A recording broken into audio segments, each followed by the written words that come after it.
अब वे बलराम जी तथा भगवान श्री कृष्ण से भली भांति सम्मान प्राप्त करके बड़े आनंद से श्री कृष्ण के सौजनों यदुवंशियों की प्रशंसा करने लगे। उन लोगों ने मुख्यतया उग्रसेन जी को संबोधित कर कहा, भोजराज उग्रसेन जी, सच पूछिए तो इस जगत के मनुष्यों में आप लोगों का जीवन ही सफल है, धन्य है, क्योंकि जिन श्री कृष्ण का दर्शन बड़े बड़े योगियों के लिए भी दुर्लभ है, उन्हीं को आप लोग नित्य निरंतर देखते रहते हैं। वेदों ने बड़े आदर के साथ भगवान श्री कृष्ण की कीर्ति का गान किया है। उनके चरण धोवन का जल गंगा जल, उनकी वाणी शास्त्र और उनकी कीर्ति इस जगत को अत्यंत पवित्र कर रही है। अभी हम लोगों के जीवन की ही बात है, समय के फेर से पृथ्वी का सारा सौभाग्य नष्ट हो चुका था, परंतु उनके चरण कमलों के स्पर्श से पृथ्वी में फिर समस्त शक्तियों का संचार हो गया और अब वह फिर हमारी समस्त अभिलाषाओं मनोरथों को पूर्ण करने लगी। उग्रसेन जी, आप लोगों का श्री कृष्ण के साथ वैवाहिक एवं गोत्र संबंध है। यही नहीं, आप हर समय उनका दर्शन और स्पर्श प्राप्त करते रहते हैं, उनके साथ चलते हैं, बोलते हैं, सोते हैं, बैठते हैं और खाते पीते हैं।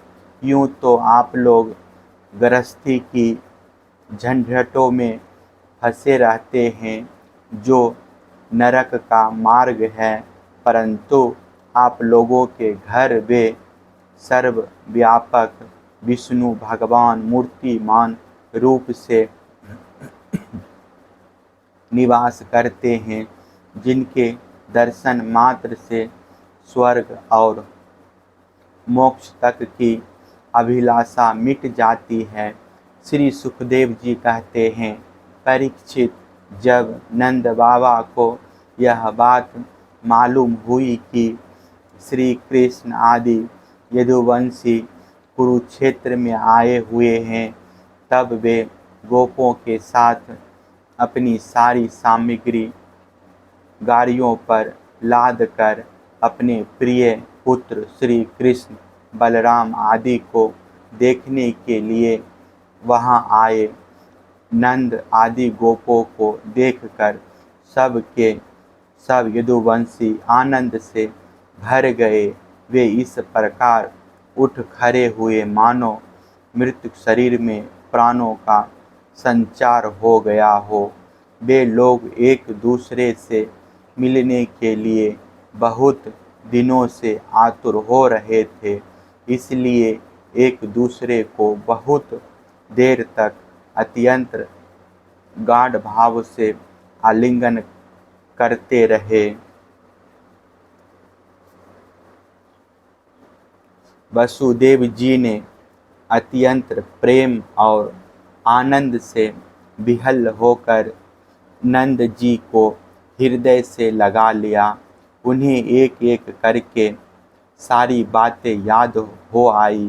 कंस किस प्रकार उन्हें सताया था और किस प्रकार उन्होंने अपने पुत्र को गोकुल में ले जाकर नंद जी के घर रख दिया था। भगवान श्री कृष्ण और बलराम जी ने माता यशोदा और पिता नंद जी के हृदय से लग कर उनके चरणों में प्रणाम किया। परीक्षित, उस समय प्रेम के उद्रेक से दोनों भाइयों का गला रुद्ध गया। वे कुछ भी बोल ना सके। महाभाग्यवती यशोदा जी और नंद बाबा ने दोनों पुत्रों को अपनी गोद में बैठा लिया और भुजाओं से उनका गाढ़ आलिंगन किया। उनके हृदय में चिरकाल तक ना मिलने का जो दुख था वह सब मिट गया। रोहिणी और देवकी जी ने ब्रजेश्वरी यशोदा को अपनी अंगवार में भर लिया। यशोदा जी ने उन लोगों के साथ मित्रता का जो व्यवहार किया था उसका स्मरण करके दोनों का गला भर आया। वे यशोदा जी से कहने लगी, यशोदा रानी, आपने और ब्रजेश्वर नंद जी ने हम लोगों के साथ जो मित्रता का व्यवहार किया है वह कभी मिटने वाला नहीं है। उसका बदला इंद्र का ऐश्वर्य पाकर भी हम किसी प्रकार नहीं चुका सकती। नंद रानी जी, भला ऐसा कौन कृतघ्न है जो आपके उस उपकार को भूल सके।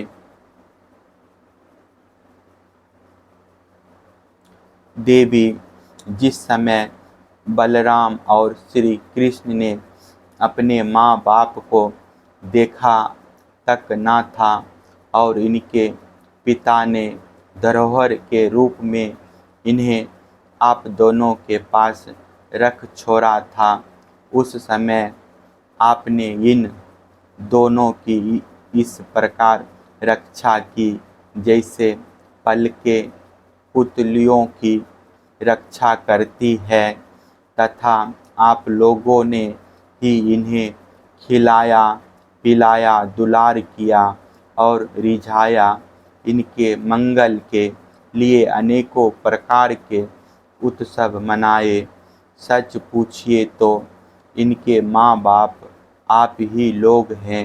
आप लोगों की देख रेख में इन्हें किसी की अच तक ना लगी।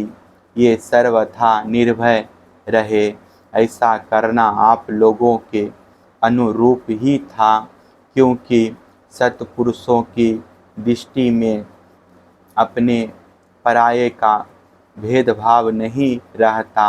नंद रानी जी, सचमुच आप लोग परम संत हैं।